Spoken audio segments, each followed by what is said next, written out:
I have an interesting fact in my notebook about how breast milk contains sugars that feed the gut bacteria in the baby, but that we don't actually digest. So it's interesting because we actually create something to feed the bacteria and not the baby. And that's symbiosis. But it would actually be in our genetics to create that, which would be advantageous because we need those gut microbes. And it talked about how oxytocin is unique to mammals. And I wonder what will be unique to the next evolution of organisms or creatures. And I think it has something to do with beauty. So oxytocin is bonding and caring and being social, nurturing young. Will the next be nurturing beauty and nurturing meaning? And where does that come from? I think there's an energy that is creating that kind of mutation in the brain. So there's an energy that feeds us after we're born to start creating that. And then one day it'll probably be wired in the genetics, so we just are born with that worldview. And I wrote down another question. What would compassion do? What is compassion? And it seems like we take meds partly to stop the feeling of urgent danger. Yet if the brain is operating at the level of thought, it technically is in urgent danger, and we all are. But when we go to those other states, we actually feel it. Or we go above where we feel safe and wonderful and like we're part of the infinity. And when our brain comes back down into the level of thought, we realize that it's a scary place. For real, like a felt sense of it. It seems we need genes to process the poisonous medium of thought and not be poisoned by it. And I think beauty is the antidote, which is of a different quality. It's a different brain quality altogether. So can we go through those thought structures and transform and then no longer contribute to that chaos? When we get pathologized and labeled and put on meds, we continue to contribute to that chaos of the world. Well, not intentionally, but we sort of get sucked back into it when the process was trying to transform us into a place of a different quality. And that quality would help to transform humanity in some way. But if we're not able to transform and be of that quality and try to find ways to make all this meaning into something meaningful. Krishnamurti says you must give your life to understand your life. And to me that sounds a little bit like if we're operating just based on thought, we think we understand, we think we know things, and we're not in a state where we're actually inquiring into things and wondering and not knowing. So can we put perception first? Can we put it ahead of thinking and thus thinking that we know? And I feel like there's a language to mania. Maybe it's called Humanian. Sounds kind of like Romanian, but just Humanian, which is color. And if we can't do this, if we can't respond to this, if we can't really look at this, then nature will do it for us. Gaia will do it for us. Evolution will do it for us. Using language in masculine ways, in aggressive ways, violent ways, separative ways is being taken away from us. We need to go from using language to using language, speaking in terms of us and the whole of humanity. And in that state of map consciousness or mania, it's something way beyond thinking outside of the box. That energy breaks all boxes. And really, there is no box. And I can't remember what I was listening to or watching, but I just have a note here saying crossover is learning. And it might have been that Pietro TED Talk where he was talking about when chromosomes cross over and exchange genetic information. That's sort of like learning. But creativity is mutation. And he said, creativity is mutation. And to me, mania is a mutation in the brain. It's completely creative.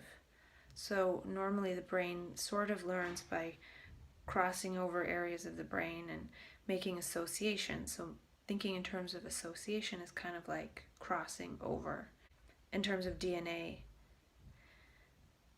But when the brain goes into the creative state, it's you break the constraints of using language and go from how language uses us to actually using language and creating language through perceiving meaning and new meanings, which can only be seen in the moment, being in touch with the moment, instead of living according to past associations related to the moment.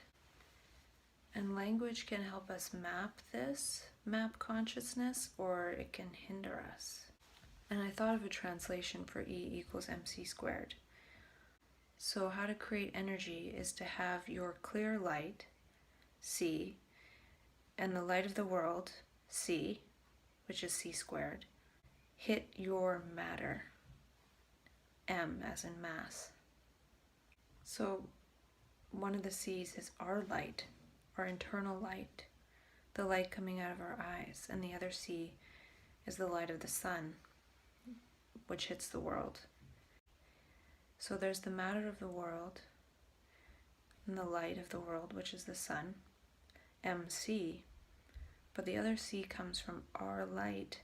So if we have a bunch of obstructions inside, messing with our clear light, then that changes our energy, that changes the energy of the whole, not just our energy.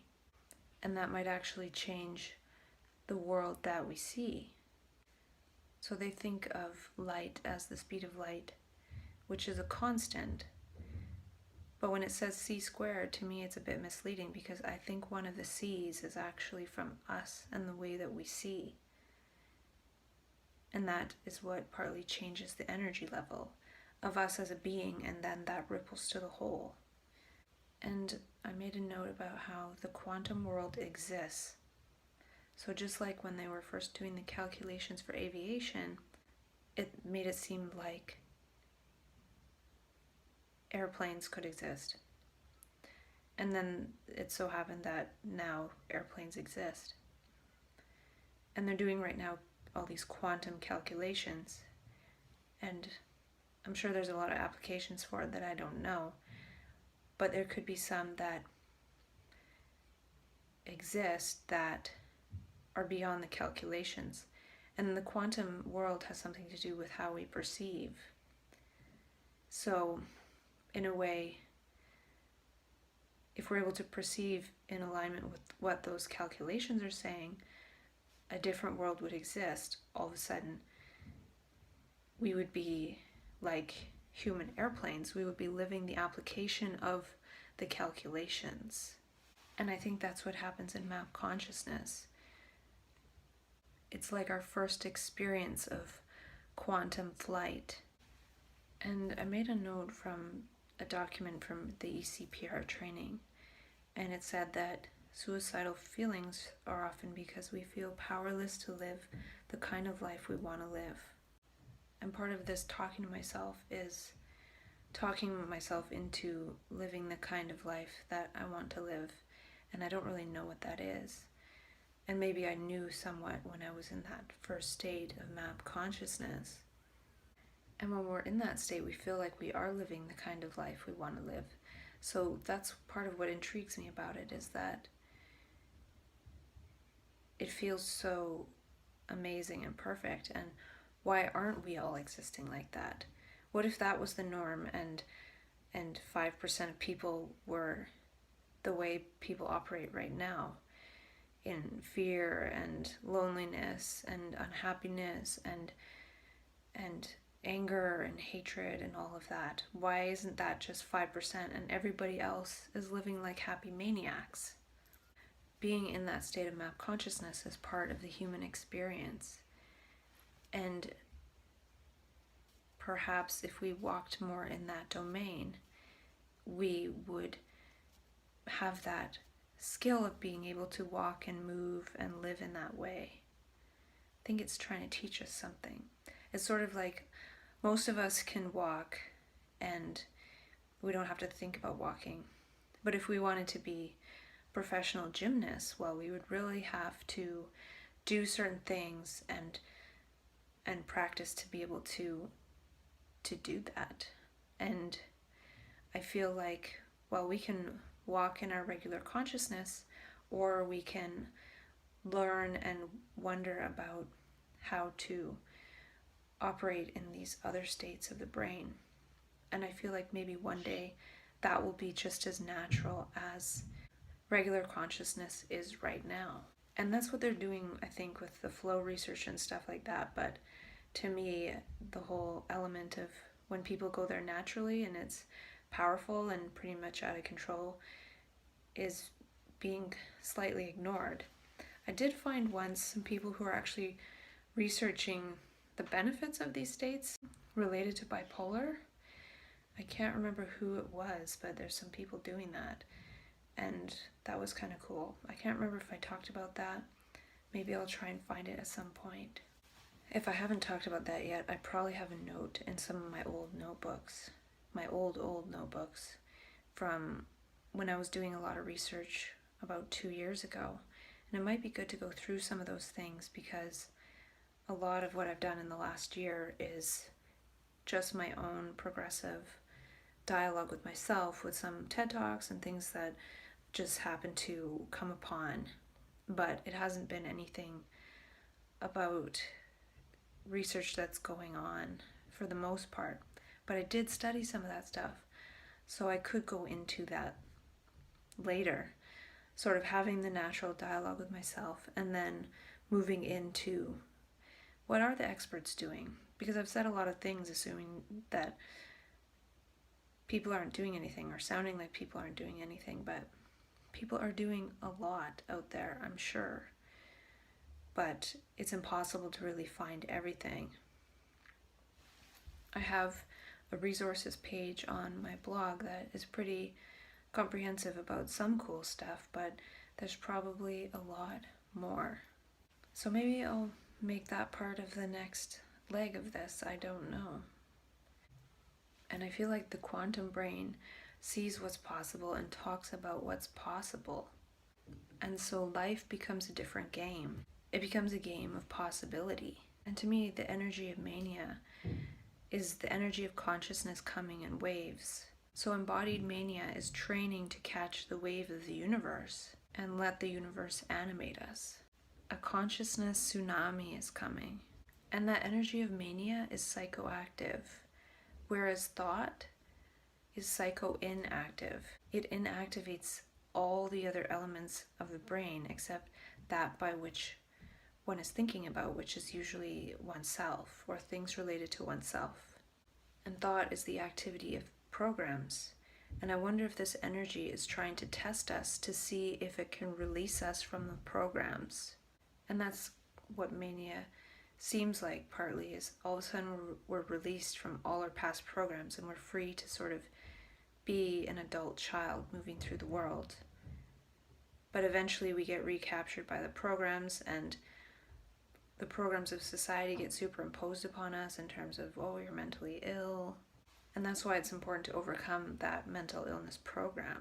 And can we prune the memes that don't serve the moment and don't serve the movement of unity? By the time we give our interpretation about something, we've missed it. We've missed the essence of it. And I came across the quote by Margaret Mead, and I've heard it before. And it says, "Never doubt that a small group of thoughtful, committed citizens can change the world. Indeed, it's the only thing that ever has."